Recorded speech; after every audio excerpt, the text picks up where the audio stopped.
Okay, guys, so I just ran into somebody who was telling me that basically we were talking about things, and there was this mother who was into drugs. So the father would work all day, had a heart attack, and died, but the mother would be doing drugs. And the reason why is because the reason why I bring this up is because she was so selfish. There's a lot of mothers who are very selfish to their kids, and then once the kids get older, they're like, oh, I've done such a good job with my kids. No, no. So mine was an alcoholic. When I was younger, she was an alcoholic. I remember going over to Mo Samard's when I was little, and her and my dad had a drink. And then not only did I hang around with like the Samards and the Martells in Deerfield, but when we were in the city, I remember my mom would share pictures of when I was young, and I had this big bruise on me from falling down the stairs.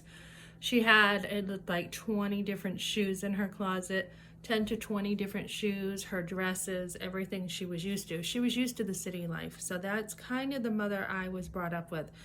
And it was my father who, when I was still young enough, that helped her get out of that lifestyle. He actually had to go over there, the story is, and beat some guys up who were hitting on her because my grandmother was an alcoholic, and she would have a lot of men over, a lot of black men in the day when people didn't do that. And so my father was the one who changed quite a bit. My dad was from the country.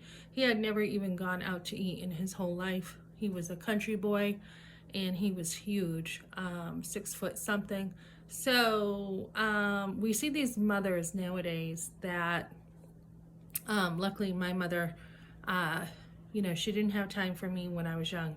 Luckily, though, she turned her life around from the alcohol and the way she was raised, and she did put food and clothes on the table. So I did have that. She did buy me, new clothes when it was time for school, but she was still taking care of my grandmother, so she wasn't really there. But we see mothers nowadays who are just doing, the strong stuff, heroin, meth, everything, and their kids are not being taken care of. We've seen a lot of kids over here who run in the street, who just don't have the care they should have. There are a lot of good mothers. I just ran into one at the pool with her son. She's swimming with him, and that's great. But we need to do better as mothers. And when you have a life like that, the answer is not go have an abortion. The answer is to change your life so that you can do better for your kids. Okay, thanks, guys.